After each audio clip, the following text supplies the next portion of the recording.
দেখুন, প্রায় ২,০০০ বছর আগে এমন একটি বাদ্যযন্ত্র তৈরি হয়েছিল যার অনুরণন আজও জীবিত। গ্রামের এক কারিগর হালকা ও গভীর অনুরণনযুক্ত পলোনিয়া কাঠ বেছে নেন, কারণ এই কাঠ শব্দকে ভেতরে ধরে রাখতে পারে। প্রথমে কাঠের ভেতরটা ফাঁপা করা হয়, বাটির মতো গোল আকার দেওয়া হয়, যাতে তারের ছোঁয়া লাগলে শব্দ নিজে থেকেই ভেতরের দিকে সংকুচিত হয়ে গভীরভাবে গুঞ্জন তোলে। এরপর এই ফাঁপা অংশটি কাঠের একটি পাতলা তক্তা দিয়ে বন্ধ করা হয়। এরপর আসে লম্বা অংশটি, যাকে কলা বলা হয়।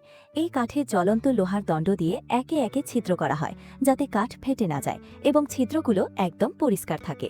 এসব ছিদ্রে বিশেষ ধরনের কাঠের পেক বসানো হয়, যেগুলো এমনভাবে করা হয় যে সহজে ঘোরে কিন্তু বেরিয়ে আসে না, ফলে সুর আর টান পুরোপুরি নিয়ন্ত্রণে থাকে।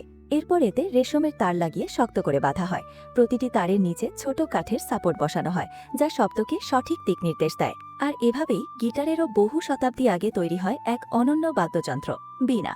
কাঠ, দক্ষতা আর ধৈর্য থেকে জন্ম নেওয়া এমন এক সুর যা সময়ের চেয়েও পুরনো।